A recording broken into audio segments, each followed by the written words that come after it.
Prepare yourself. You are about to be remade into a new being through forbidden knowledge previously kept secret for centuries by the jealous priesthoods of many religions.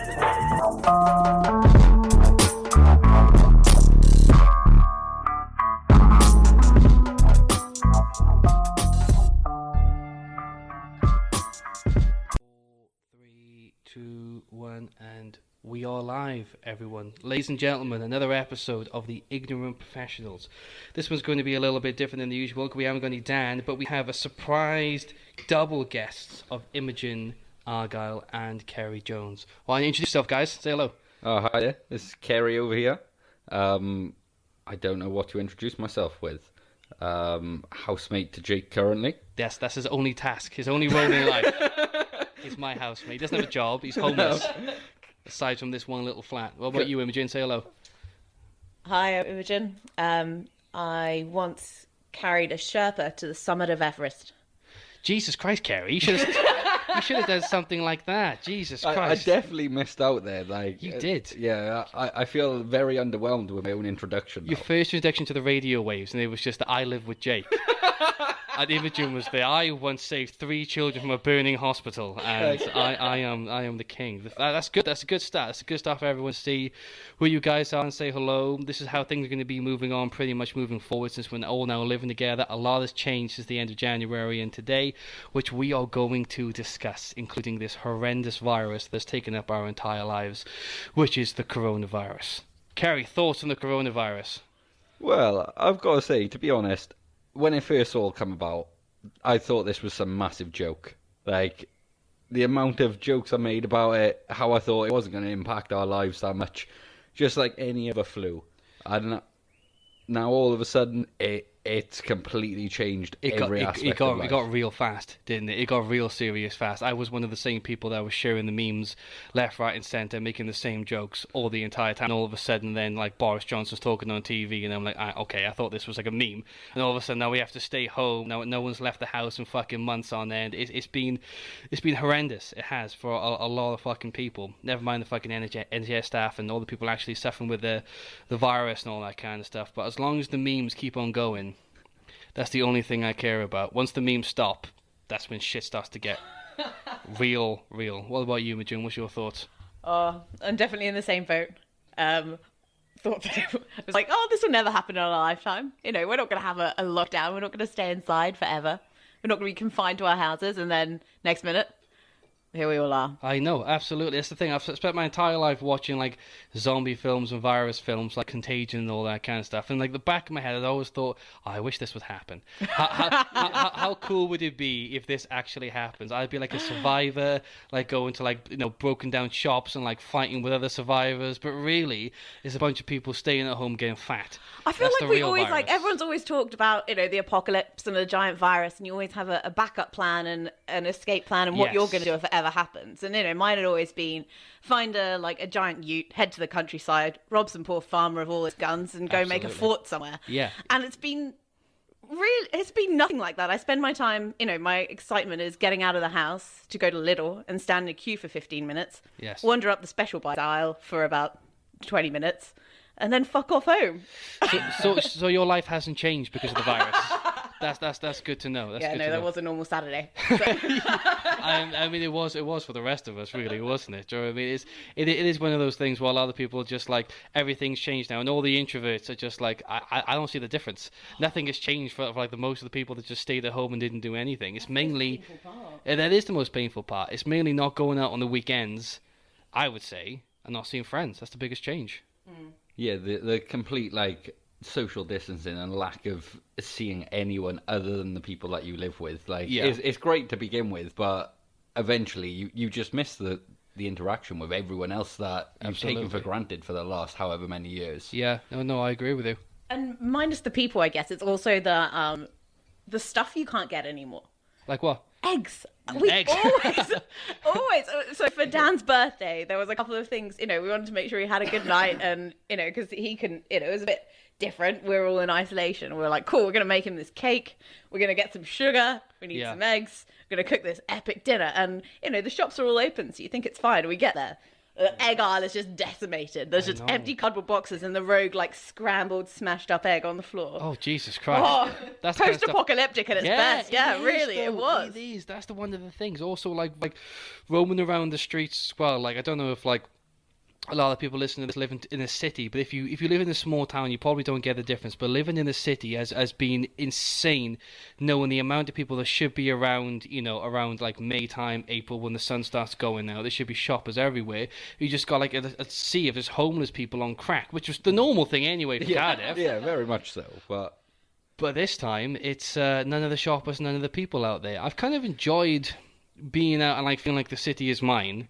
You kind of get that feeling like this is like Batman, like this is my city, and I have to protect it. Yeah. But aside from that, There's some real big dick energy going into town these days. I do every day. Yeah. Anyway, before this virus, I had that. But no, shooting out of all pores. Absolutely, just my balls sticking out of my trousers. That's how I do it, man. Make sure it's out my zip. But no, it's been a very, very insane difference. What have you guys been doing? What hobbies have you been doing to keep yourself interested, keep yourself busy? Well, to be honest, I feel like this is where I've let myself down. Like we've had a lot of time, chances to take up new hobbies, learn lots of stuff, and all I've really done is work or play PlayStation. Like, gaming is a hobby. You could argue that gaming is a hobby. Well, I'm not going to disagree with you there. Gaming is very much a hobby, but like during this time, I feel like this was the chance to explore other hobbies. It was. It still is. Still going on. It still is. We're looking forward to finding out what happens tomorrow in the next speech from Boris. Hopefully, lockdown measures are going to start to ease. But there's a chance that we're locked in for another 3 weeks, and it's the perfect time to actually learn to do something other than sit there and play PlayStation. If you could, what would you do? If you had a hobby, what would you choose? What would you do? I don't know. I possibly do some more coding work. Should probably pick up my accountancy work because I haven't touched that for a good year plus. That's now. your entire job, right? Yeah, pretty much that. That's what I get paid to do, and I haven't looked at a textbook for since August of last year. Even the word textbook, mate, makes me feel sick to my stomach. That sounds shriveled up inside you. Oh my god, it did. That sounds absolutely fucking horrendous. But yeah, I get what you're saying. There's a good chance to start to learn and do something. What about you, Amy? What have you been doing? Your hobbies? I definitely started off strong. Did you? Tell me, please. So I had a lot of high hopes and a to-do list of things I was going to do or try out and take up. What was on your list? So what was on your original list? We started out with knitting. Yes. Watched a YouTube video, spent about 15 minutes on it. Could cast on, but I could not do a single stitch. I decided to pick it up again about 3 days ago. Nice. Under the supervision of Kerry, and I still can't do it. Oh, and he can do it. Oh, no! From watching the same YouTube videos. Unfortunately, I was the one that learned to stitch whilst I didn't have them in my hands. Hey, man, men's stitch is 2020. You can do whatever you want now. It doesn't matter. There's no line. Stitch gate. Stitch gate, yeah. There's no line between people doing those things, yeah. What else? I was going to do yoga every day. So that started off strong as well. First 4 days, definitely managed. And then I was going to learn to make an array of breads. Many different breads. You did make a bread. I made a bread. I saw. It looked horrific, like something out of a science fiction movie. It could have knocked someone out. Yeah. Yeah. It was dense as fuck. Basically. That's all right. At least you tried. You went out there and you did it. That's more than a lot of people have tried. It defeated me, and I've moved on. Still in your stomach today. Yeah. And it will be for another 7 years. Yes. Apparently, it doesn't digest people. So Amy's got a hard life in front of her of just surgery and struggling with life. But at least you tried it. At least you went out there and did that. Not a lot of people have just been sat in their ass the entire time trying to catch up with Netflix or watching shows or whatever the hell they can try to do to fill their time. But a lot of us try to make excuses of why we can't learn new skills or try something new. Usually it's I got work, or I got to see friends, or I got to see family, and the majority of that, luckily all of us in this house are working, but a lot of people are on furlough and stuff like that. So imagine if you're not working, you're on furlough, what's your excuse? Why haven't you done anything? Maybe they have, but okay, right, controversial. Okay, but that's the part of the population that are pissing me off just a little bit at the moment. Okay, I understand, times are rough and you've been furloughed. Yes, but are they that bad? You're getting paid to are do they furloughed? fuck all. That's true. Yeah, and I'm like, the reason you're furloughed is so you have a job at the end of it. So there's that less stress, I guess. That's isn't true. there? Yeah. Or I am I assume so. being narrow-minded and mean? I don't know. That's the thing. I'm not on furlough, so I'm not too sure, and I haven't really looked into it that much because I have friends that are furloughed, and they were getting like a small chunk of what they would do, especially the people that earn like commission on their jobs. So that's a good point. I got a friend who does recruitment, and usually around this time is where she gets her most money for schools and stuff like that, because that's what she does as teachers. And she used to get like £2,700 a month, but now she's on like £1,200, and to her that's a really big hit, which it would be for anybody who still has to pay. And I guess mortgage you still and have rent. your bills, and you were living within your means at that time, so you have to. Do you know what? Fair point. I did not take that into consideration. Actually, I just went guns blazing. And absolutely. It was an absolute cunt. Right wing Aussie Emmy, everyone. You're right. My normal state of mind. Just have everyone Apologise. in the streets marching just to get some money in their pocket, but poor bastards. But it's true. I think that's the thing. It's affected people in such a wide variety of ways that it's really hard to know, because obviously we're living quite the cushy life right now where we're still working our hours, nothing has changed, our pay is the exact same, and we have got work to keep us occupied. And it's been quite busy recently, you know. Yeah, and the other thing around that is also we're in a city, so you know we've got parks we can go out to. There's still a lot of shops around. You know, although everything is on lockdown and has slowed down, normal life, although it's not normal, there is still an aspect of that living in a city. Like that's just very true. Yeah. You know, I can imagine if you're out in some of these small villages, maybe the local village shop is open, but other than that, there's not a lot out there in these areas for them. Yeah, that's true. That's the thing. Like, that's the thing. We're only talking about the UK right now. Like, we've had a couple of discussions about like Colombia. Is that what we were talking about? Yeah. Now, correct me if I'm wrong. We were talking about Colombia, but they were letting like, what was it, like the women out on like the odd days and men out on the even days. So if you had 1, 2, 3, 4, 7 days of a week, like day one would be the odd day, the men would be out. Do you know what I mean? And then the Tuesday, and is that how it was? Yeah, that was it. They were So originally a full lockdown, you couldn't even leave your house unless it was to go to the supermarket, but you shouldn't, because you can get like a Rappi delivery, which is like basically a Deliveroo, but they can do groceries and they'll be there super soon. Like Beeline or Delivery or like Delivery, but so much better. Yeah,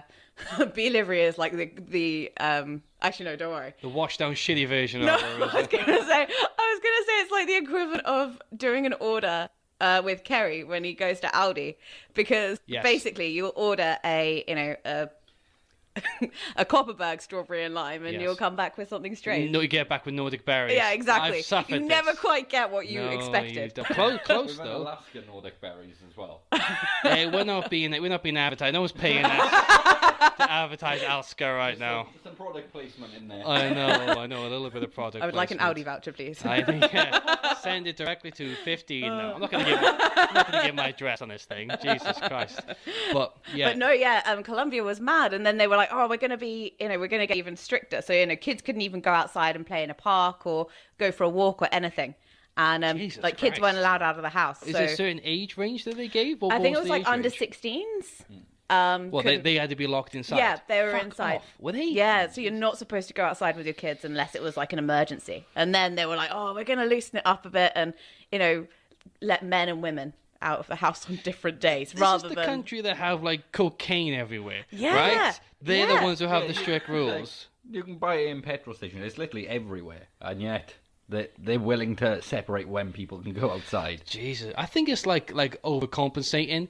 Do you know what I mean? Like when a country has like such rabid like fucking cartels and like drugs and stuff like that, the one time that they have to look serious in front of all the other countries, you're not allowed outside now. All right, Colombia, fuck off. Well, I guess taking into account what you've said, it's the one thing they can control in their country. They can't control the cartels. They can't control the drug trade. That's a good point. But how people act and how people go about their day-to-day life during coronavirus is something that the government can actually control. So that's true. Maybe it's their big dick energy swinging about. I think that's what it is. I'm feeling it all the way over here from across the pond. Big dick energy from massively. Colombia. Yeah. So much sprinkled in cocaine. Yeah, absolutely. Beautiful place to be. Jesus Christ. On that next level energy. Yeah, next level energy. Well, I mean, that's the thing. It's like it is ravaging. It wasn't as bad as we thought it would be in terms of like me watching all the movies when I was a kid, and they'd be like people were saying like they were gonna like fill like like football stadiums full of body bags and stuff like that. And none of that really happened. And I think we're towards the end of it now than the start of it. And like it wasn't like The Walking Dead. Yeah. You know, first episode, Walking Dead. There's bodies everywhere. Do you know what I mean? Stacked up, and military. It wasn't that bad, was it? I think like at the beginning, we were kind of like our reaction to this whole thing has been like personally a bit of like the curve of the coronavirus. Yes. It started out like really Yes. low and chilled, and then you kind of hyped yourself up thinking this is going to be like, you know, The Walking Dead, where, you know, civilization will never be the same again. Yeah. And now we're kind of going down again, but I wonder if the second peak is on its way. And it could be worse because there's a lot of whisperings about that. Yeah, it's true. That's the thing. Like looking across the country yesterday for VE Day, the amount of places where like social distancing just broke down. All of a sudden, it completely. didn't mean anything. Like, yeah. like give it two weeks again, like we could end up with a day high peak off the back of what happened yesterday. Yeah, and then it'll start all over again with more lockdowns and stuff like that. It's true. It could happen. It definitely could happen. I'm curious as to see what's going to happen over the next couple of weeks compared to what's happened over the last couple of months. You know, in terms of the viruses and the death toll and all that kind of stuff. Because like the figures do show. Even though I'd never trust the figures, I don't care who's releasing them, what country. It could be China, it could be America, it could be the UK. I never trust the figures. I always think that there's always something wrong with them. Yeah, You know, there's always got something missing. There's no way they can take yes. into account every different Yes. aspect of, you know, you only got to look at a week or so ago when they finally published saying that the figures that are getting released every day don't include care homes. Yeah, so if they but- don't include care But homes, they did. what else They aren't did after a including? while though. So they didn't include any of the care homes, and then they added all of the care homes all at once, and then there was like a massive fucking spike. Yeah. And everyone was like, "It's a second wave." They were like, "No. We just don't know how to do our jobs properly." Yeah. And that's our entire government. You Yeah. know, that's the people who we trust to look after us every day and every night. But I wasn't surprised by that. But follow on from what Imi said about how things might change moving forward. Do you think that, say I don't know, just as a random example, in 2 weeks' time, let's just say everything's over, the virus is gone because of Jesus, I don't know, whatever you want to choose. Do you reckon society as we know it is going to change due to this virus? So there's two potential outcomes.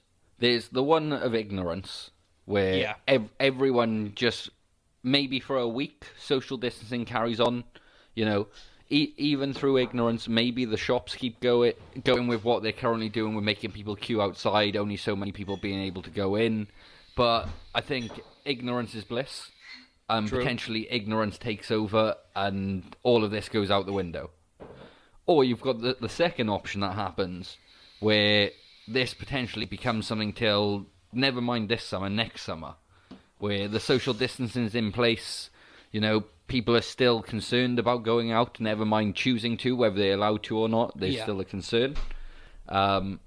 And yeah, whether it just carries on moving forward Well, what I was trying to say, like, from one of the few things that this virus has really showed us is that the NHS is one of the biggest asses that we ever had. Even though everyone's talked about and spoke about it, we've had to get, like, what is it, Captain Morgan? Captain Morgan's Captain Morgan's rum. Captain Tom? Isn't it Captain Thomas More? That's where it was. Captain Thomas Yeah. More. He had to raise money himself to fund the NHS Wait. when we should already be funding the NHS.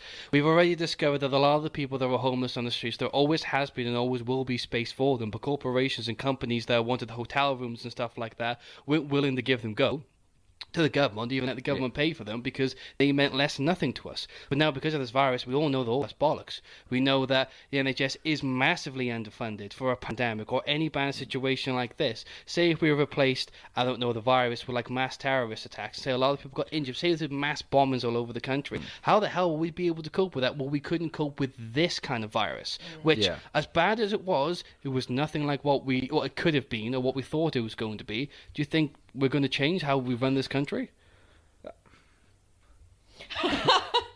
I think that right at this very moment we say that we will, and I think there will be some, and you know, because we're right in the middle of it, you're like, yes, no, this is going to happen and we're going to make some massive changes. I think there's room for so much change and things can be done so much better. But There is, I reckon maybe only 10% by the time it's all over, maybe 10% of that will be implemented rather than going all the way. I agree with you. I agree with you massively. I think a lot. I think because we're in the situation right now, everyone's going to do the best that they can in this current situation. But as soon as the pubs are back open and you can go back to spoons, do you know what I mean? Everyone's going to be like, oh yeah, fuck the whatever just happened over the last couple of months.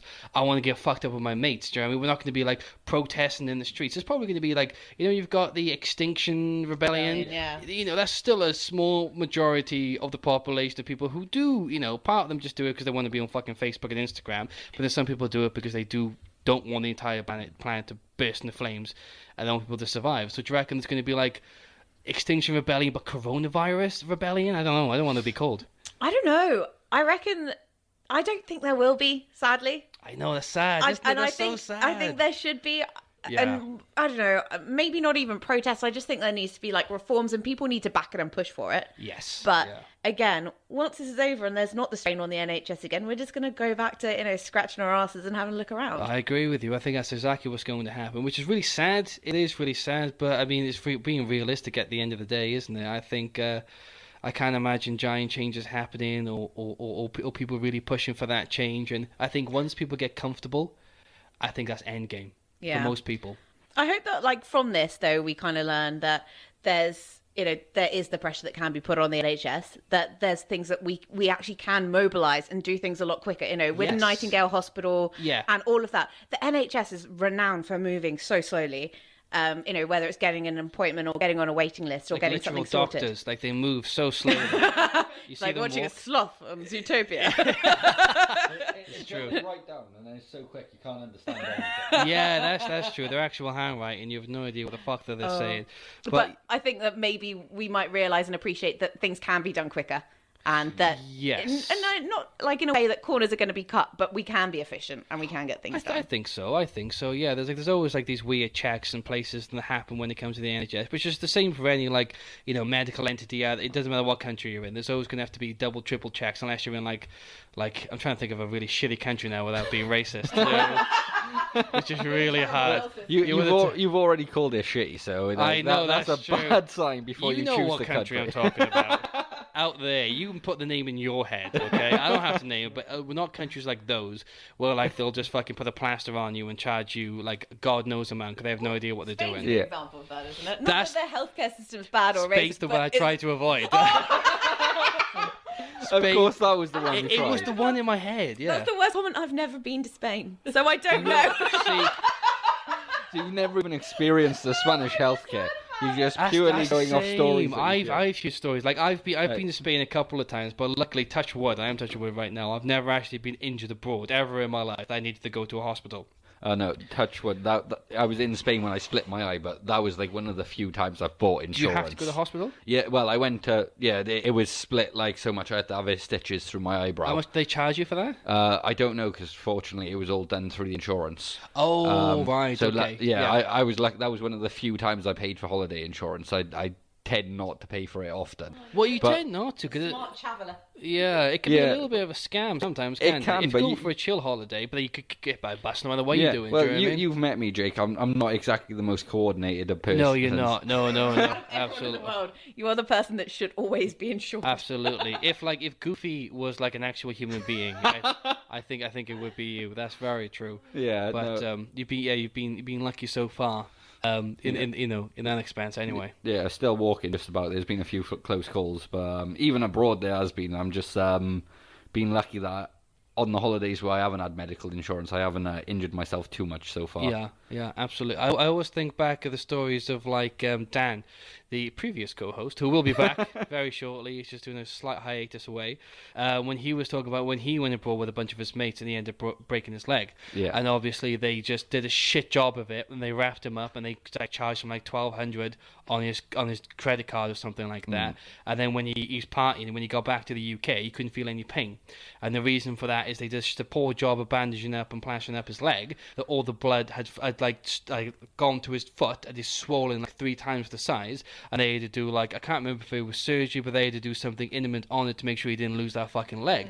You know, that's the kind of shit stories I hear on a regular basis when it comes to like white British drunk idiots going abroad, and these hospitals can't be asked to look after us, because I know we're a bit of a liability. We're a liability in the UK. yeah. Never mind going so. abroad, you know. But like following back a little bit, like when it comes to the coronavirus, like I wonder how like their medical systems have dealt with this, because Italy, even though Italy had like a really aging population anyway, and it was really fatal to like older people. Like I know nothing about the medical service over there, about how they cope with it, but apparently the figures show it was a bloodbath over there, you know. Yeah, all the images that came out of the hospitals, or some of the pictures of just like overwhelmed. That was Walking Dead-ish. Yeah, that it was, and that's what we thought was coming for us. Yes, and it I did, don't know whether that has been happening in our hospitals, and we just don't see it because the media coverage isn't there, or it's not that, I don't know, to sound conspiracy theorist or whatever. Put my full hat on, but. Or is it that, like, you know, the media is kind of hushing that side so as not to cause mass panic and freaking out? Like, why? That's the thing. Like, I've got my own family. Some of my own families do work in hospitals as well. Like, I won't say who, because they told me stuff that I wasn't allowed to say anywhere else. But I'll say here. But I've got family that do work in hospitals, and they did say that the majority of what they do is sitting around, standing around, because they're used to massive influxes of people coming in all the time, and they're not now. So the people that you do have coming in are real fucking emergencies, where usually you'd be like, I stubbed my toe, I'm going to go to ER. They don't anymore, because they're like, I have to stay back. So apart from the wards they've dedicated to the coronavirus patients, and there hasn't been that many of them in terms of each hospital, at least what my family members have said, they're sitting on their ass, and we're clapping every day for these people at 8 p.m. To be fair, it's not just those people that we're clapping for all the key workers, you know, all those people who are still out working. The key workers, okay. All of them. Even the Deliveroo drivers. Like, what would you have done without your Five Guys tonight? It doesn't. Oh, that's true. I clap for Five Guys every fucking day, man. Every day of the week I'll clap for fuck. Does that make us key workers in, since we're working? Well, it's got to, haven't it? Well, we're helping keeping businesses running by keeping their bank accounts going. So. I'm hearing key worker. So am I. Like, we may not leave the house, but I would say we're still a key worker, and now we're helping to keep the economy going and helping keeping businesses running. I'm going to update my Tinder profile now. Key worker. They've all got them on there, every single one of them, man. Key fucking worker. Fuck off. Jealous. That takes me back to the furlough part, though, because everyone's all like, well done to these people. And not that I want a fucking pat on the back and to be like, well done, you're working through coronavirus. I mean, I wouldn't forgo one, but... Yeah. But no, and, you know, everyone, they act like no one else is still working if you're not a key worker. That's what it feels like sometimes. And that's agree. The part of furloughing that really, I didn't explain it well earlier. That's the part that grinds my gears a little bit, because everyone's like, oh, these key workers, you know, they're working while we're all sitting on our asses.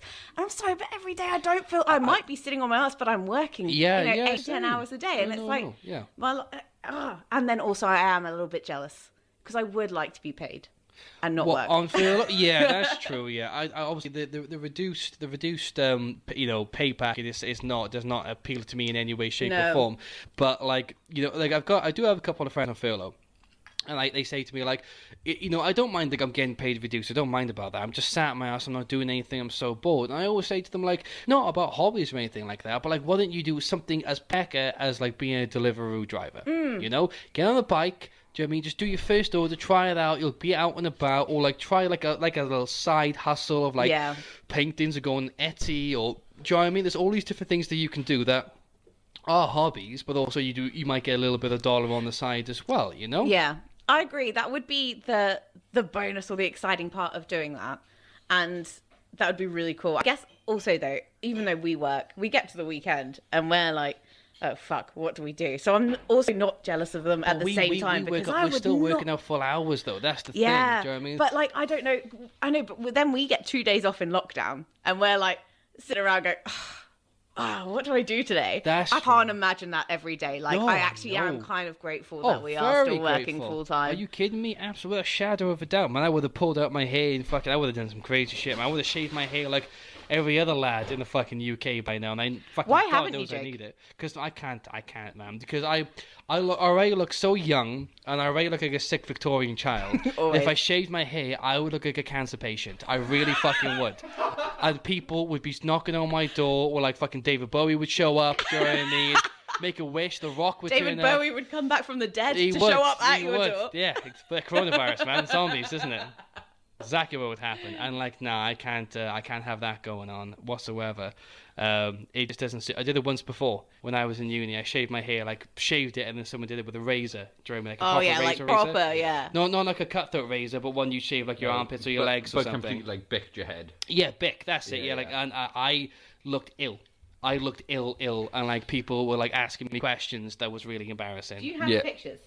I do. Yeah, I do have pictures. Yeah, Yeah. they're on Facebook. I Yeah. can imagine that wasn't a good look for you, It wasn't. Jake. And the thing is, like, I look young now. I look younger back then. I did, because I What? was like, what was I? I must have been about 18, 19, 21. That's my uni days. Surely So- that's how time works.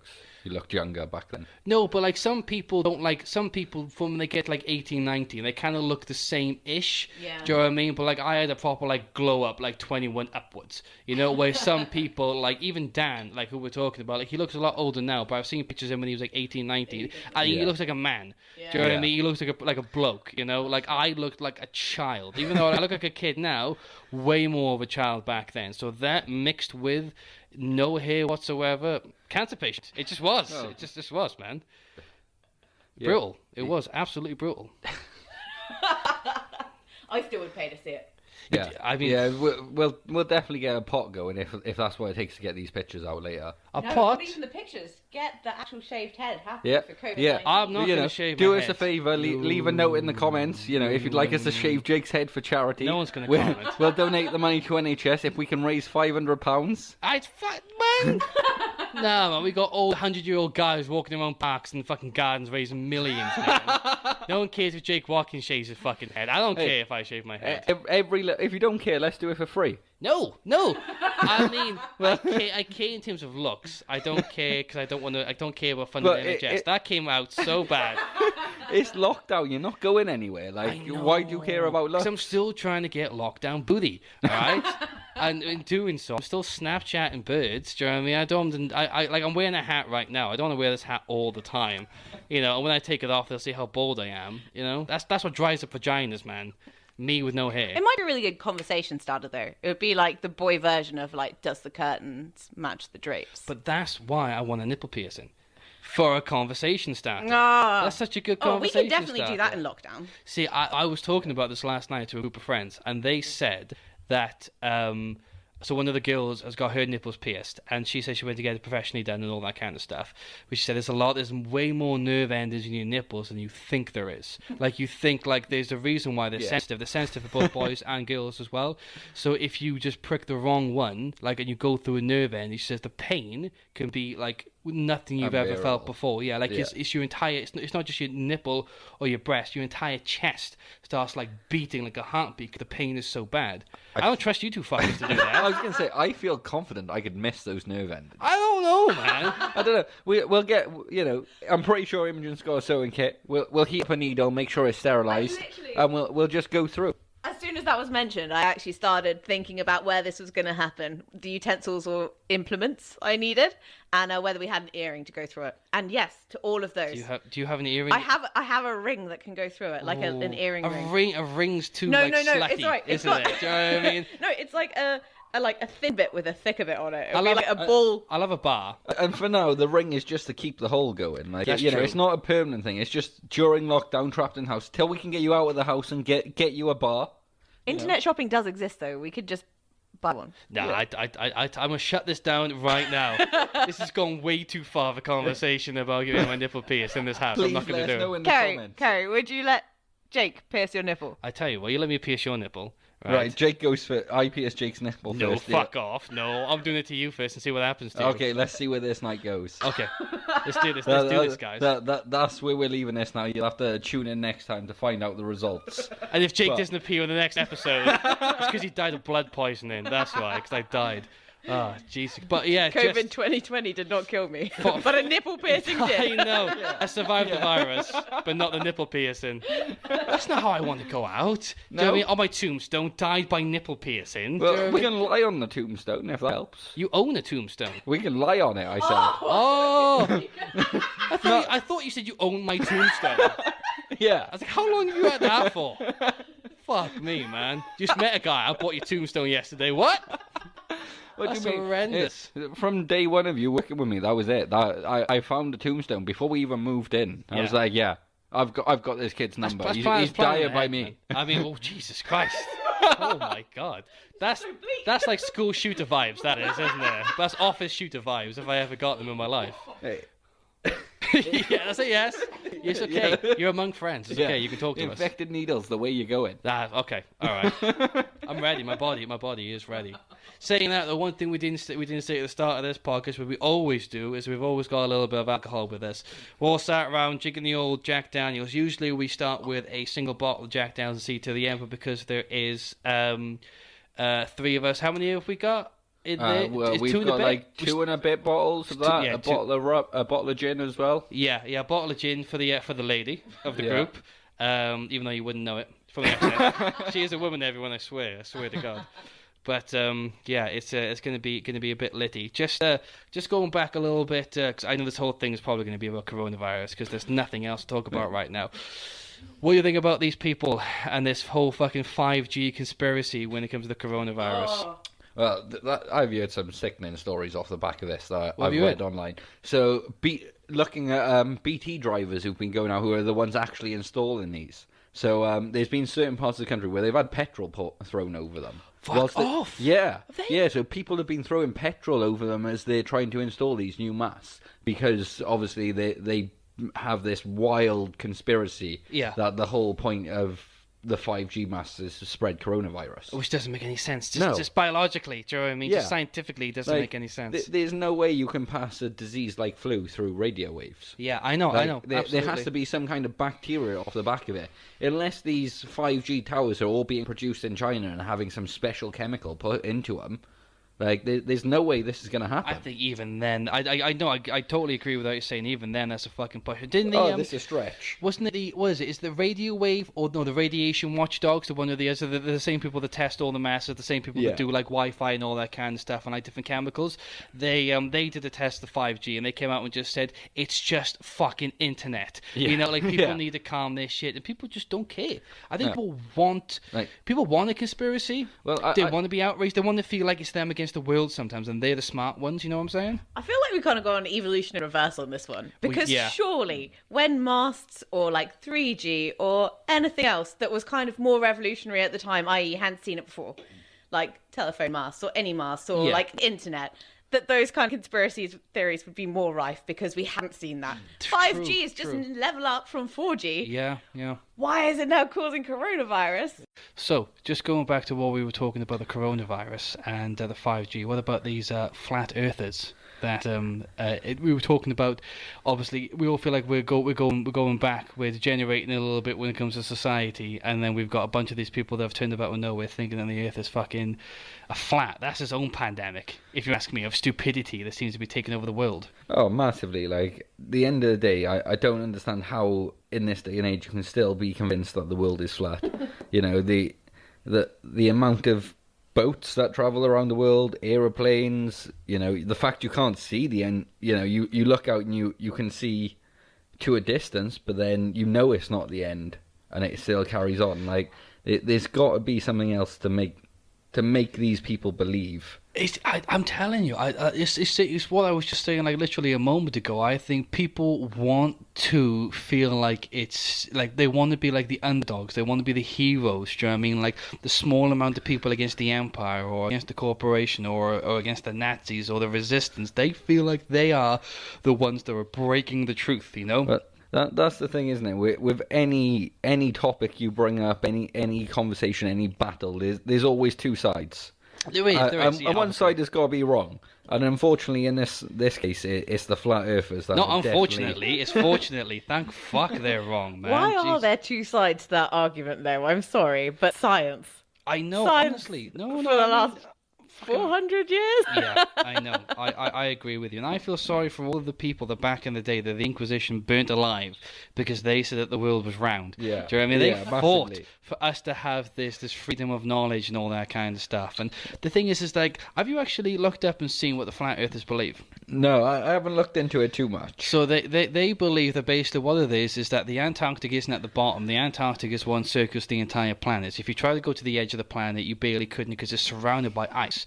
So imagine like it's a bowl, and imagine the rim of the bowl. That's the Antarctic. It's all the ice, and all the other countries are trapped in the middle of it. So and where's the Arctic? Surrounds the world.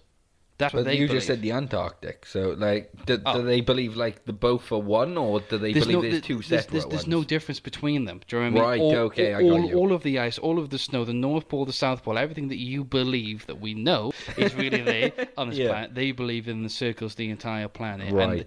And I mean, it is a level of lunacy that you only get, well, like, you'll never find someone who's who's happy in life. You'll never find someone. You won't though. Do you know what I mean? You won't get like a guy who's like an accountant or something. Do you know what I mean? The worst example you could use there. Accountants are never happy. That's true. We've had enough conversations with accountants in our roles between the pair of us. Yes. We know they are not fun people. No, I never said they were fun. They can get comfortable in their lives, right? I wouldn't say they're comfortable. I'd say they've accepted boredom. I mean, haven't we all? Haven't we all to be where we are right now? In this time, yes, we've all had to accept boredom, but they accepted it before it was the pop. They're the original hipsters.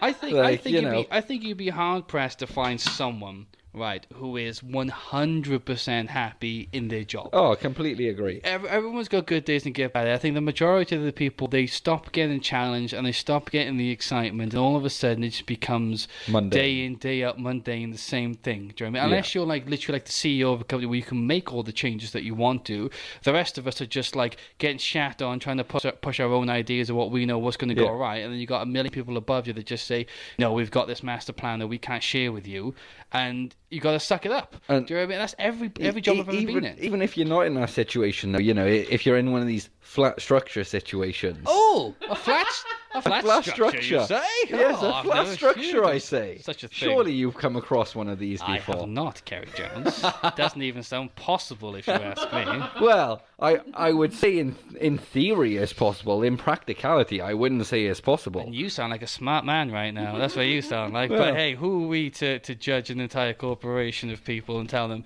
how to live their lives and what to do? We can't. The best thing we can do, I think that's one of the things, right? As much as we get like investors and excited about our jobs and all that kind of stuff, at the end of the day, you just want to make bank, right? Yeah. Everybody wants to make, because what work is not living, is what we do in between living, and when we're off, that's what we do with our lives. And that's the kind of the things that we need to focus on the most, I think, personally, is how you try to make the most out of your life. Yeah. Work is work. If you need to separate those two things. You know those people who can't separate life and work? I think they're some of the people that get the most depressed. I do. Yeah. Well, that's the thing as well. You spend, like, if you look at the timeline of life, you spend, like, 18 years... Up to the age of 18, you're told what to do, whether that's school, whether that's going to university, going to college, up until 18 to 21, till you've done that. You spend the next 50 years of your life working. Yes. Yeah. And then you get a nice little period at the end, whether that be 5 years, whether that be 25 years, that you get to retire and finally do what you like. Yeah. So... If you're stuck in this role for the majority of your working life, whether that's your 50 years, your 40 years, if you're lucky 10 years, if you're not enjoying what you're doing, if you're working, as you've said, for the man in this place where you can't make changes, where nothing goes the way that you want it to, then I completely understand why it leads to such a high level of depression in society. It is, man, absolutely. I completely and utterly agree with you. I think the way the society is structured is very, very fucking odd. Because I think what we used to do is live day by day. You go hunting that day because you're hungry. Do you know what I mean? You look after your family. Like, I appreciate that I wouldn't want to live back then because every day was a struggle. I'm talking like caveman times now. Do you know what I mean? Or the dark ages when nothing was recorded and we had no idea what the fuck was going on with ourselves back then. But... it's not like it is now, where we have that comfortable security and we have the ability to look out and even realize how depressed that we are. No one did that before because they were just living their lives. That's the thing. Like, coronavirus has shone a massive light on that, on how much we've taken so many things for granted. That's like, true. Yeah. Even the just going and getting a Big Mac from McDonald's, like, Yes, you yes, know, sure. Going out even well, and seeing you know, the people and waiting in queue. yeah, You had no idea how much you loved that. I went out today and Burger King in Cardiff was open for the first time Fuck off, that was we've it? seen. Burger King was open. The drive-through open. What? But there was people like queuing into the car parks of other shops. Like, you know, you'd never see that on any other day. It's not that good, is it? A Burger King. Do you know what I mean? No, not at all. Queuing for Literally diarrhea. do you in know the what I mean? car, and we were like, "Do we get in that queue because it is open? And do you want an Oreo milkshake that badly?" I mean, they're quite good. They are. The aren't they? decision, the decision at the end of that was that they weren't probably good enough to sit in a hot car in a queue for an hour. I mean, But- yeah. You know, Yeah. I mean, I agree with you. I mean, it probably wasn't worth the wait. What do you think, No, Gary? Would you have but- waited? That was the thing. Like, when we were going into, like, the initial reason we went out was to go buy some, like, crap for just day-to-day life to get us through. And the initial queue that I saw wasn't too bad. And I was like, oh, you know what? Maybe I can What are we queue in that. talking? How long would you wait? That's the question. How long would you wait for an Oreo milkshake? Realistically, how long? would you wait? Realistically, I'd probably wait 20 minutes. I was thinking 20 minutes. Yeah, that's an like- alright time to wait. Yeah, isn't it? I feel like, you know, that's enough time to get in the queue, wait to order, maybe 10, 15 minutes to order, 5 minutes to drive through the next bit and them to make it for you. You know, maybe 10 minutes if you're willing to let it be a little bit less thick. Yeah. And, you know, not have to worry about Giggity. at the end of it making the slurping sounds because you've managed to drink it all through the straw anyway. But, I'm getting so turned on right now by this conversation. Do you know what I mean? I hear thickness and slurping, and all of a sudden I have an erection, and I don't know what to do with it, guys. It's just very embarrassing. But I agree with you. I tell you what, it's strange, like a concept of even how long are you willing to really wait for certain things. And Yeah. I reckon that's an experiment that people should do. Yeah. Like someone should order like a Big Mac or something, and then someone should keep saying, "I'm so sorry, there's a 3-minute delay." And then they go, I'll wait. And they'll say again, Yeah. I'm so sorry, there's a 5-minute delay. Like, what is the point of people would turn away and say, I want a refund, it's not Yeah. worth waiting for I my guess the food? question for that, though, is whether you say it, like you've said, that it's a 3-minute delay, it's a 5-minute delay. Like, Exactly. if it's a 5-minute delay from when they initially told me a 3-minute, that's okay. But if it's 5 minutes on top of the 3 minutes that they've already told me, plus the time that I've waited for them to tell me about the delay, that kind of patience weighs a lot thinner. That's the experiment, though. Do you know what I mean? That's the whole point of it. Like, what point do people's patience start waiting? And also, what are people willing to wait the longest for? I want to know if you start on the smaller increments and increase them, or you start on the larger ones and go smaller. And which way, exactly. you know, what the What's effect worse? of, yeah, psychologically. Psychologically, because you keep getting told you have to wait again But and again. I feel like definitely, like, if you start on the larger and, like, you know, you start telling me, like, oh, it's a 10-minute wait, and I'm like, oh, okay, I can deal with 10 minutes. I'm not too hungry at the moment, or, you know, I've got nothing else better to do at the moment other than wait in this queue because I'm going to be sat in the house otherwise. Right? And you go down, you're like, oh, yeah, there's a minute. I'm like, yeah, okay, I can deal with that. But then if you're like, there's a minute, oh, yeah, no, it's going to be another minute. Like, I don't know how many minutes. I feel like I get through a lot more minutes of being able to wait than if you were like, oh yeah, it's going to be a minute, and then 2 minutes, then 3 minutes, Yeah, and then 5. so you'd rather be told straight away to get what's there. But that's the thing, like you're like that. Like I think I agree with you as well. I'd rather someone say to me, but that's what you would rather. That would Yeah, make it easier. yeah. So we have to do the but other way not around. necessarily what you'll get. Yeah, exactly. That's Yeah. a good I reckon, experiment. actually, if you start from the highest, so you go 30 minutes and then you literally decrease to like 29, 28, because it is going down. Yeah. That would be Yeah. better than starting at 1 and then going, it's 2, it's 3. Yeah. Maybe. I And, don't and, know. and make them both wait the exact same amount of time. So Yeah, both customers exactly. had to wait 30 minutes, Yeah. but one Or- of them was told every 5 minutes that it Although, would keep getting updated. like, even in that situation, even if, like, you started at 30 and you started at 1, but then it was like 28 minutes, I feel like the guy that you told 30 to begin with, because it was 2 minutes earlier than he was initially told, would be a lot more satisfied in that situation. That's true. Yeah, that's probably true. Because although you've been told you're going to wait 30 minutes, it's still quicker than you were initially told. Yeah, I Whereas agree with you. If the Yeah. time goes up and, like, you start with 1 minute, 3 minutes, 5 minutes, and it totals 28 minutes, if you tell someone 30 and at some point you're like, yeah, it's 25 minutes, and then it drops down to 23 because you've just cut 2 minutes out, I feel like that person would be a lot more satisfied. Well, I mean, I agree with you. It's one of those things where I wish somebody somewhere in the world would fund me to do the crazy experiments that I want to do on people. But then there's a fine line when it comes to like, Human experimentation. Yeah, no, it's not really. It is human experimentation, but it's like societal experimentation, isn't it? It depends on what kind of people we are as a society, and then try to cross-reference that with countries. Because the UK, we created the queue. Yeah. Do you know what I mean? But I mean, historically, do you know who created queuing? Who do you reckon it was? I'm gonna say probably the Persians. Oh, good shout. I'm going to go the Egyptians. It was the French. It was the French. No fucking way. Yeah, it was the French. Were they queuing to run away? No. So it was. They were queuing to surrender. It was. Formally. Queuing to pass that white flag backwards. The day after VE Day, you pussy fucking French. Nah, they tried, guys. They tried. But apparently, it was during. It's the first time. It was the first time it was recorded, at least, that we knew that they queued. And it was during the French Revolution when there was not enough food going around, so they would queue for bread because the bakers were the only people that were open. Because none of that, all the hunters were used for soldiers for wars and all that kind of stuff. So it was just the baker stuff. So the first time they ever have a recorded evidence of people queuing was the French. That was the first time. Oh, very interesting point. It is an interesting point. So if we use that and if we did that experiment and then we tried it in like the UK, how long are you willing to wait? But then try that shit in the US, those people are fucking bonkers, man. Yeah. Not gonna Like the wait Black 12 Friday minutes. sale videos that you see every year, and you kind of wait Yeah. for them almost as well, Yeah. just to see the carnage that happens the day after. It's You got- true. how many people got trampled at Walmart? I don't know. Yeah, Is I it know. a record this year? 6 dead at Black What Friday. was it over? What was the most coveted item? 50 cents. Yeah. Oh, it's 50 cents. Everyone fights It's over them. crazy, man. Have you seen the recording difference between Black Friday in the US and Black Friday in the UK? Well, to be fair though, like I've seen a couple of the videos, and like I don't know if you saw maybe like 2 or 3 years ago it was like it started to pick up in the UK.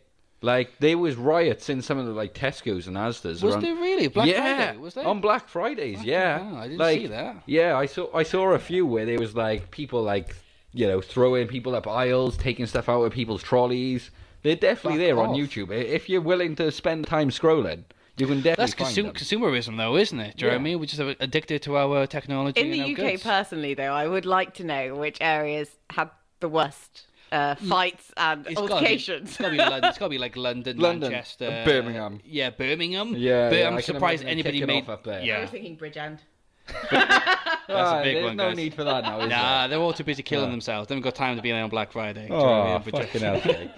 Just thinking. I was born there, man. It's fine. I'm OG. I'm OG. Hey, I wasn't born there. I just grew up there, unfortunately. I feel so sorry for you. I Yeah. got out with it day one, man. Oh. Day one of my birth, On they your- were like, nope, get them out of luckily, there. I moved there when I was 12, and that was it. It was downhill from that point. Yeah, Although, usually it is from 12 anyway. I moved from Barry, so like I didn't start in Oh, a good area God. to begin with. Yeah, what was it? From the fire into the frying pan? Or from Yeah. yeah, one of the Yeah, Jesus from the Christ. frying pan into the deep fat fryer. Yeah, more like. yeah, absolutely. Jesus Christ, it's crazy when it comes to places like that, and just growing up in different places and different like low economic areas as well seem to Yeah. really have it the worst. Do you know what I mean? Like I'm not going to shit on a lot of places in Wales and all that. Like Cardiff's quite good. I do like Yeah, Cardiff. no, I do. Cardiff's an interesting, like, I've lived around a few places. I've been to other big cities, like in Bristol and Cardiff is an interesting microorganism. Like, it's Yeah, not quite yeah. the same as other cities because it hasn't. Although it's a lot, it is big. It's not, a small city. It's not as small as you think it is. No, No, it's got quite a but- high population for a city, Cardiff. Yeah, it does. But like, and even for like a kind of surface area of like the areas that are considered part of Cardiff. Yeah, yeah. But in comparison to, Bristol, London, nowhere near the kind of hecticness. It's a very No, chilled, I know. Yeah. laid back. I don't want to be like thing, but I feel like it's a lot nicer place in regards to the people. I think it is personally. Like I recently went to London in January. I know I was only there for like 2 weeks, but fuck the people there, man. Oh, They won't so even, rude. They won't even look at you. And I'm No. not saying the people in Cardiff will. Everyone's got their own things, but I think just the Welsh are just generally just nice people anyway. Yeah. The majority of us are anyway. You got cunts.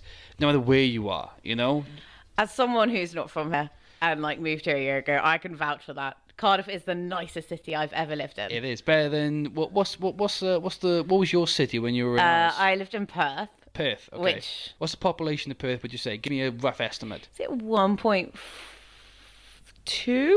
Oh, mil. 5? Yeah. Mil? Oh, okay. Yeah. Yeah. But like I've lived in Brighton and London and stuff like that as well, shit. and Yeah, smaller of towns course. in the UK. Yeah. And like Cardiff has the feeling of a really nice town, Yeah. but like city vibes at the same time because there's enough stuff going on, when Corona isn't going on. Oh, I know, right? I know. And It doesn't count right now. everyone's so friendly. I moved here and instantly I was like in love with this place. I loved it. Yeah, it's a really nice city. I think I'm quite, like, I would say I'm quite fortunate, but like I made it like my life goal to try and get you. Do you know what I mean? Being from the valleys and all that kind of stuff, that was a shit. This was always like the gem in the rough to me, trying to get to Cardiff, because it's not a lot. Because like you got Swansea, Oh, do you know what I mean? fuck Swansea. Exactly, and then you got Newport. No. Oh, Newport, fuck that, man. no. That place is fucking Sketville. It's fucking Yeah. horrifying. I can't think of anything worse, but I'm always fortunate as well, even though no matter how bad we think it is in Wales and even London or the entire UK, we're not as bad. It's like, I know I keep referencing them, but like the US, when it comes to some of their like their slums and their ghettos and like some of the areas you got over there, like the economic difference between the rich and the poor there is vast. Oh yeah, well, very vast. One of the best documentaries I saw that kind of showed that. I'm pretty sure it was a Louis Theroux one on Las Vegas. I love the Louis Theroux. Yeah. It might not have been, but I'm pretty sure it was, where like they go down the strip in Las Vegas where obviously all the money is, all the casinos He does are. have a Las Vegas And documentary. then literally there's like 2 streets over and they show it from a helicopter view, and it's like people living in tents because they can't afford to live in their houses. And like the divide in Las Vegas between the corporations who run the casinos and the actual people that live there is one of the biggest ones I've seen in any TV show, film, documentary around anywhere in the world. Yeah. Is that place in Las Vegas from like the main strip, which, you know, all of us, whether it like me now, I'd love to go out there and go do a holiday in Las Vegas and go around the casinos. Like, you know, I can't imagine there's many people out there that wouldn't want to go and do that. I fucking would. Kind of, not even if like they. I understand you may not like gambling or any of these kind of things. Fuck, I but as would a do all bucket the list gambling, kind of thing, like all the prostitutes. Yeah. I fuck them all, mate. yeah, Every single one of them. You know, I'd go get a $1 lobster dinner.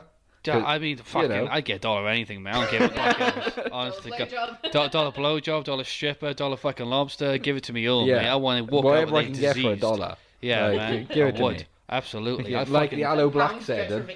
Yeah, it is. The pound stretch of fucking experience, without a shadow of fucking doubt. Yeah, I would fucking love to go over there. And it's just the lights, the city, the people, the excitement. Do you know what I mean? Like the Americans are like, they're so like 10 times more exciting than us. Do you know what I mean? They're all so elevated. That's the thing. Like customer service in America, like the amount of shows I've watched, like, you know, Gordon Ramsay. Yes. Kitchen Nightmares. Kitchen Nightmares. Yeah. That's it. Like, I don't understand how, even in these shit restaurants where, like, they know the food is crap, they know the decor is crap, and yet they're still the most positive of people, like, serving. Yeah, And, like, you know, not always. It's for the tips, though, isn't it? Because Yeah, they well, need to do it for the tips. yeah, because that's their the wage thing. is so bad. Yeah, the wage is so low. They're on, like, what, $2-3 an hour. And Is it that bad? Is it that bad? So maybe not now. I know when I was maybe like 8-9 years ago, when kind of Kitchen Nightmares first started, and I kind of started looking into it. Some places on, like, they don't have a minimum wage. Yeah. I'm pretty sure they don't have a minimum wage in America. Yeah. So like some of them are like paid like $2, $3, $4 an hour. Jesus Christ! With, Is that like 0 hour like their version of 0 hour contract type thing? So you have to work when you can work. You want shit money, and if it wasn't for the tips, you could barely have a living type of situation. Is it? Yeah. Fuck It's me. one of those things where, like, That's you know, insane, man. you could get 20 hours this week. You could get 4 hours next week. But it's all on how you treat those customers and what type of tips you get. I'd be sucking dick. I'd be. Do you know what I mean? You'd be under the table like, oh, sorry, did you drop your fork? I would. I'd be hitting up fucking old grannies, man. I would, man. Man's got to eat. Do you know what I mean? I'm just one man. And not Fuck just me. the scraps off the table. Man's got to eat. I'd eat the scraps off the table as well, man. I wouldn't give a shit, honestly. I think it's surprising. It is surprising, I think, how how a lot of people How have. deep you would go in those It's situations. not. It's not just Deep is the operative word. Yeah, no, but that's exactly what I'm trying to say. Kind of like everyone has kind of like shame. As an example, they have like levels. Oh, I would never reduce myself to that. But I reckon push comes to fucking shove. Oh, yeah. And I reckon people would really be willing to. Do you know what I mean? This is going to be like a really vast, like massive, like contrast to what I'm talking about now. But like I'm going to put it out like concentration camps, right? Like Okay. Jewish concentration camps, like some of the things that they had to do over there to survive. And I know that's the worst of the worst situations. And people will say, I'd never do that No, until but you're they're thrust all- into that situation. You do that. Now, I know it's a bit of a leap, but do that into like a working society or something, or even like homelessness. Some of the things that you would do just to fucking get that like meal the next day, you Yeah. know? I reckon it's all in us, every one of us. Funny enough, though, on the smaller scale with COVID-19, weren't mice eating their young now because there aren't enough scraps on the street? Yeah, so... Are you serious? Yeah, so there's been a few things like this. So obviously, like, that was one of the stories we saw, like, parent mice are having babies, and because there's not enough trash, because obviously people aren't out dropping their of litter course. everywhere. Yeah, That's the thing, like, we can all agree littering's bad. It you is, know? though, it is, yeah. Like, it's something that adds massively to global warming, and, like, you've only got to look at the plastic islands out in the oceans that are kilometres long from what people drop all over the world and just all end up together because of the tides. Yes, yeah. But without that, like, we've got to a point where mice are literally having babies to eat because there's not enough scraps for them. It was only, 3 weeks ago when I was walking down the street and I got attacked by a seagull myself. That happens anyway, though. But I know you were. Yeah. But that was like, I've seen like seagulls going for food on the floor, but like, I'd taken a bite out of a full sandwich. I know, I took it clean out of my hands from fucking over my heartbreaking. shoulder. Yeah. That happened Like, to me, that happened the to me when worst I was a part- kid, but it was pigeons. Oh. A pigeon took a donut out of my hands. Literally, the worst part about it all was the fact that the way I was walking, there was a monument less than 10 meters away from me, and there was Was it some to a guy. seagull? Was it to a seagull? A monument? A monument to a seagull. I now kind of wish it was, but it wasn't. But there was some guy sat on this monument, just like on the phone. I don't know whether it was to his wife, to a friend, but all I His remember. gay lover. Yeah. Yeah, exactly. Could be any of them. Hey, it's 2020. Any of those go. Thank you very much. It is 2020. But I was walking down the street, and all of a sudden, this seagull comes over my shoulder, just takes a full chicken and bacon sandwich out my hand. Ah, damn, man. Did it have mayo? Mayo. It even had stuff in it. It had stuff in it? It Find that seagull. It was man. one of those ones. I'm Like, gonna fuck that seagull up. I opened this pack. I was ready to eat this sandwich. Yeah. Like I was looking forward to this now. It hadn't even come out of the reduced section. I'd paid full price for this now. My God. I know. My God, I know. yeah. Didn't even get a meal deal, just Yeah. a sandwich. Jesus Christ. I know. That's how much I wanted I this think sandwich. he knew. I reckon the seagull knew. Oh, He did. exactly. I reckon- He'd been outside. He'd been eyeing me up through the window. He'd been Yes. watching me. He was like, "Yeah, I can see this Following guy." your steps. He saw you coming. Yeah, he was like, "Yeah, I've got this guy's number." You know. And your paths crossed with the most vindictive seagull ever. I think I reckon it's the equivalent of like when you order a kebab and you're drunk and you walk out and someone slaps it at your hands. Oh. It is this. Oh, yeah.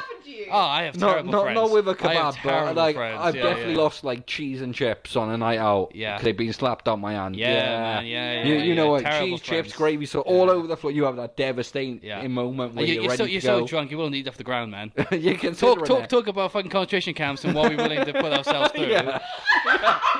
Me, when I'm drunk, I'm willing to do terrible things. I'll eat the kebab off the floor, man. I don't Yeah. give a shit. Honest to God. I'll just blow those stones off. Oh, yeah, I eat them. I'll eat them, man. I'll shit them out a couple of days later. Honestly, I don't give a fuck. Honestly. I get hungry. I get hungry when I'm drunk, man. I think everyone's the exact same. Oh, massively. You get a couple of drinks, and do you know what's even funnier though? Which is obviously a lot of like vegan and vegetarian people. I know. I tried it for a while. It's not Really? too bad. I did. I did it for a couple of months. Yeah, because Vicky in work, a lady who we work with, she's a vegetarian. She's a vegan. Sorry, and she. vegetarian, is she? Oh, yeah, vegetarian. And she's the one who convinced me to go meatless. And I watched some documentaries, and I got convinced by the hype and all. Yeah, that I stuff. remember that there was a few days in work where you were like, "Oh yeah, meat's bad," blah de blah. I was. You, Yeah, you, you absolutely. were quite strong on that for a couple of weeks. I still, a part of me still believes it, but it's very hard. Well, to, I haven't seen you economically. not eat meat for at least a couple of weeks now. Oh man, I fucking love it. Honestly, Yeah. God, I love it. Honestly, I didn't think I missed it until I tried it, and I was like, oh my god, it's like chicken and bacon and beef and oh god. Anyway, what I was trying to say back to my point was a lot of people who are vegan and vegetarian when they go on nights out and they get hammered, so many of them have admitted to ended up having a burger kebab. or a kebab because it's so fucking good when you're drunk, man. It's also it's ingrained in the way that we go out. Like I think like, so, It's one yeah. of those things. Whether you see it on TV, whether you've done it yourself before, like go back to when we were like what 16, 17, 18 on Yeah, nights first out. getting smashed. Yeah, exactly. First going out. Even then, you knew it was the norm to go and get kebab at the end of the night. Absolutely, Like from yeah, the yeah. first time you went out, you were It's a- like, it's a- yeah. Like I've been told I need something to soak this up. A kebab is the perfect thing. British right now. tradition. That's exactly what it is. Oh, I have a good friend, and she came over one night for a joint of roast beef, and she was staying over for not Was specifically. that the She point was of the night? no, now that I said it, that sounds like it was the reason. She was actually staying That's with so us. part. She came over for a joint of roast She came beef to visit us from the UK in Perth, and so she was staying with us for a week. And so we did a joint of beef on the barbie and all of this, and then in the oven and whatever. Anyway, so we did that, and literally everyone we'd been drinking all day, so no one ate that much of it. And the next morning we got up to eat, roast beef sandwiches Yeah, and stuff of like course, that. yeah. She's a vegetarian, Ooh. and and so she actually didn't have any of said roast beef. Yeah. So I don't know, we're obviously shitty hosts and friends because that's what we'd cooked for her when she came. And Did you anyway. know beforehand she was? I did, yeah. Oh. I did. I made a couscous. Oh, well, I like couscous. And I bought some veggie sausages for the barbecue. Oh, at least you put Yeah, I some catered thought for into that. it. Yeah. And we had some other friends over as well. So anyway, but no one ate very much because they were all too drunk. Yeah. Anyway, so we wrapped up the roast beef joint, put it in the fridge, got up to them in the morning to have these roast beef sandwiches, and there was no beef. And we were like, What happened? To Did all we the beef? put the beef in the bin? Did we Yeah. leave it out? Did the birds get it? Where's this joint of beef gone? Anyway, get up in the morning, and she's like, God, I'm not feeling well this morning. It's like, why? What happened? I ate that entire joint of roast beef fuck last night. off. I was like, but you're a vegetarian. I know. I was so drunk and I was so hungry. Where's your morality when you're drunk, isn't This it? was Yeah. 1.5 kilos of fucking beef. Jesus God. Christ.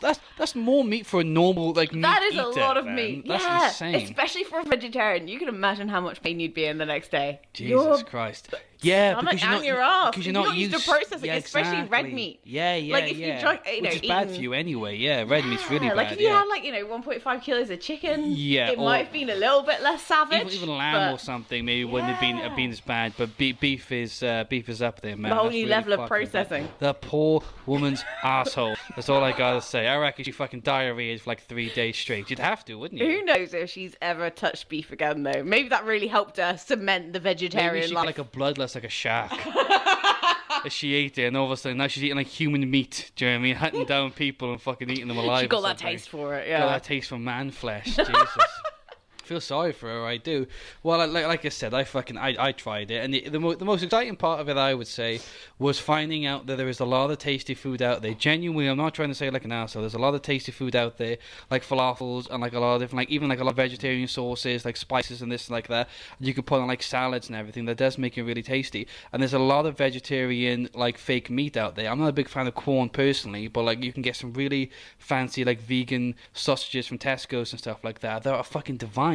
They don't taste like sausages. They call them sausages because they're sausage shaped, but they're fucking Still delicious. have some flavour, because I always used to think that all vegetarian subs tasted like cardboard. Yes, Until I yes. tasted some of these and I was like, actually, Yeah. they're quite good. Yeah. And likewise, I always used to be like, you can't not have, meat with a Yeah. meal because I'll die. Yeah. And then, I was like, oh, let's do a Veggie Monday or something. And then you actually take the effort and the time to go and look into these things, and you can make some really damn good curries. It's true, absolutely it is. I think one of the biggest things to like doing, like the research that I've done, like the documentaries and this, that, and the other. And the worst thing is about like if you try to get into vegetarian or veganism, the point of view that you're going to get is the people who are already vegan and vegetarian, so they're already biased as soon as you get it in there, But some of the things that I do look at, like red meat is a big one of a big cause of cancer, especially like prostate cancer, because when you have a lot of red meat and it processes in your bowels and stuff like that, it has all this excess, like there's a lot of bad shit in like cows, like pus and all that kind of stuff, and it doesn't know where your stomach can't process it,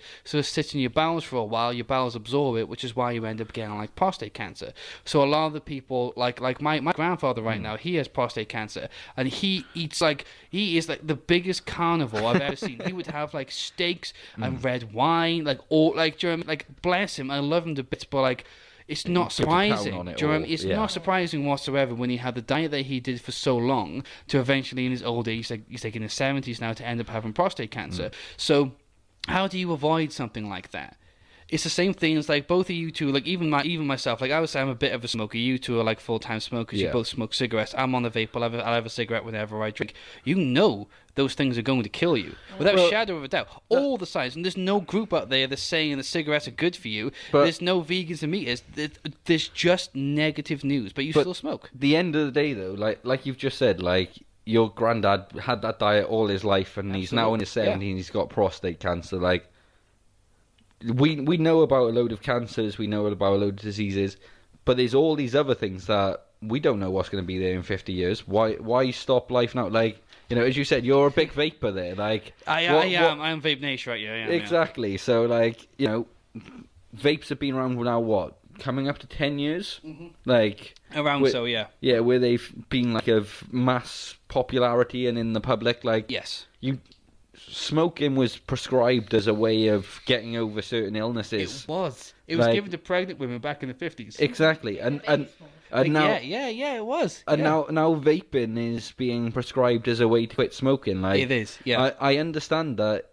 There's less chemicals in it, although it is purely chemicals. Yes, there's less chemicals than what you would have in a cigarette. Less harsh chemicals for the body. Yeah, but at the same time, we don't know what a vape's going to do to you in 50 years. But I know what's going to happen smoking. I think the argument in though is that we know what can happen to you if you smoke, but like the science is there. And I think what the tests that they've done so far when it comes to vape is that no single person out there is telling you that vaping is good for you. Nobody, even the people that are peddling it. Yes. If you had to do it, if you had to do one form of poison, this poison is far less worse to your body than the other poison. That's the only thing that's I don't know why, but like at the same time, I don't know. I know this. I'm fully aware, and like I was so anti-smoker when I was a kid. Same, so was I. Like massively, and then I became a smoker because I got more breaks when I was 16 when I worked at a shitty hotel. That's what fucking happens, man. I started smoking because of like breaks in between lectures in university, man. It's insane. A is something to do in those breaks. And B, in general society, you get more breaks as a smoker. It's a social thing. A lot of it is social. It's that small aspect of being outside of the office, whether it's for 5 minutes, whether it's for 15 minutes, and not having the boundaries of managers, an office, whether it be a hotel or where, like, affecting what you're saying to each other, because you're out of that environment for that short period of time and can have an open conversation about how you feel, how work has affected shit work you. Is. Exactly. Yeah. Unless your boss smokes, so you're fucked there. Unless your boss is on the same wavelength. Yeah, I have. And then you get a better connection to your boss. Yeah, you do. Yeah. Like, especially when you look at like call center jobs, like massively. Your team leader can have the same break as you and can feel a very similar way as you and can then work in a way that kind of solidifies that team and brings some solidarity to it. That makes it a bit of a less shit place to work because within your team it's a better place. Yeah, true. Yeah, it's insane. It is. It's absolutely insane. It's so strange how it's like the old way how society used to look at it when they used to do like the adverts of like basically you're cool if you smoke. You know, that's basically how it was. That was one of the biggest ways that they managed to sell it. And in today's society, it's not that it's not cool to smoke, even though when you're a kid it's cool to smoke, because with children it's never going to change. But you get into different crowds and different groups of people that you can have conversations with. You smoke, and that's insane. It still happens to this day. Definitely saw like the generational difference in it when I went to my brother's 18th birthday, and I was standing there. I'm 7 years older than him, and he hadn't grown up in the UK either. And so we're at like, you know, in Perth having this 18th birthday party, and literally like 2 other people out of the like 50, 60 that were there smoked or bought a pack of cigarettes. Obviously, when you know, everyone got a bit more drunk, they wanted to bum a couple off each other. But no one was there from the start. Yeah, bum a fucking Dari, mate. But none of them were there, OG starting with a pack of cigarettes. Like, it was me. Did you smoke before then, or did you not? What, before the 18th birthday party? Did you smoke before then? Or... Oh, yeah. I'd been drinking since I was like 16. Oh, and that was here. Oh, right. Wow. Okay. Yeah. So... That explains it. Yeah. That's why I got such a husky voice. Yeah. Been working on it for years. Really, she's from Liverpool, guys. This Australian accent, we have no idea why she's got it. It's very worrying right now. But it's a side effect of smoking. It's a side effect. That's on the packets now. Do you know what I mean? You're gonna lose your throat. You're gonna turn Oz. Do you know what I mean? You're gonna get the most bogan accent ever. To be All fair, right, cunts. Where's your fucking lie that can't? I'm pretty sure that's better than a lot of the Scouse accents. Like, surely half of them are going to take up smoking now. Yeah, absolutely. Yeah, that's If they weren't already... This is for the half of the Scousers that weren't smoking before this podcast. Yeah. We're so sorry to the lot of you right now. They're going out there and say, I want an Aussie accent and start smoking. Children should not listen to any of this podcast. Do not take this as legitimate medical advice. No, there's a reason why we're called the ignorant professionals. We have no idea what we're talking about. Legal disclaimer, massively. All of you can check the description of each video right now. At the bottom, I always say we have no idea what we are talking about. Even some of the facts, like, that sounds about right. It isn't. Fact check everything that we say, because it's all absolute nonsense. And the second you stop believing us is the second that you fail in life. But still, subscribe and like us anyway. And keep following our videos, please. It's just my nan. Actually... Please. The minute you start believing it is the minute you become a flat earther. That's fucking true. That's true. The minute you start believing is the minute you become a flat earther. Another tattoo I need to get on my body somewhere. That's very fucking true, man. How many tattoos is I up to now then? I think I'm on about like 6 now. I think I am. Just random quotes that we have. For us? Probably not. No, I probably couldn't. There's one of them. There's got to be same rules apply. That's another tattoo that I have to get on my arm. I know everyone's so sick of me saying that all the time. Me and Dan. Same rules apply. We got to get that tattooed. I can't. What was the other one? The why would you get into politics when you can have all the hookers you want? That's the good one. Oh, whores. All the whores you want. That's the good one. Need to get that one. Yeah. There's a lot of tattoos I need to get. I'm gonna end up like fucking Post Malone. I'm gonna get it on my face. Yeah. On my face only. Like over the eyebrows, down the nose, under the eyes, all that kind of stuff. Yeah, that's what I would do. I'd get it all across my face as much as possible. If you know Jake, or if you could see him now, you would understand that's a very different appearance to how he's currently set up. No one's ever going to say. One day we will get videos on this. We will. One day we'll get videos. But right now we just want us to be a tune that you can listen to in the car, in the bath, or while fucking your boss's ex-husband. All those kind of things. I'm talking to you, James. Over there, right there. Yeah, you're listening to this. Yeah, I know what you're doing. James is fucking his boss's ex-husband. He is, man. It's really bad. We don't want to talk about it, but I put it on YouTube. Here we are, right now. Yeah, I put it on YouTube. Do you know what? From this, I feel like I'd like a bit more context from this one. There's two that I couldn't give you any more context right now. That's the thing. A lot of things you have to stay vague. Otherwise, people are going to start calling me and giving my number out and texting me and stuff like that. It's a dangerous game to play. A very dangerous game to play, but a fun game nonetheless, right? Well, James, a big shout out to you and your boss's ex-husband. Big J. He's out there. Yeah, swollen anus. Yeah. Massively, like a punched lasagna. It's really bad, man. It's dangerous. It's a dangerous game for him to play. But yeah, I think all in all, I think that has been a very, very good second catch-up of the Ignorant Professionals after what we've done previously. I know it's been like a 3 months hiatus since the last time we did the video and this one, and I know there's no Dan this time, which is heartbreaking, but hopefully the next time that we do another episode, he will be here in his full glory. Well, right? Fingers crossed we'll have the household together and we can go off on a completely new range of topics with everyone involved. Well, yeah, hopefully we'll be out of the coronavirus by then. We have no idea. Fingers crossed. Otherwise, we'll have a nice new update on kind of how things are going, how we're coping and getting through, and what new skills we've learned in the next couple of weeks. Probably between fuck now and all. the next That's one. the thing. I mean, Imogen will just eat the entire chicken salt that she has. Yeah, and she'll have like diabetes. She might also or something. start something. You know, she might start like, I don't know. Well, she might finish some things. No, we ain't not lucky.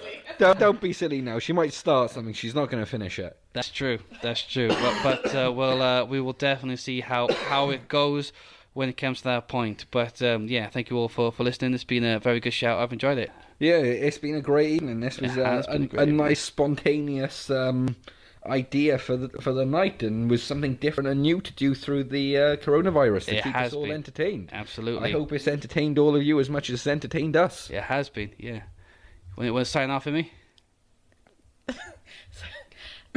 Thanks for having me, Jake. It's been real. You are welcome. You're both welcome. Well, have a great night, guys. Peace. That was good. I think that was good. I reckon that was fun. I enjoyed it. That was fun.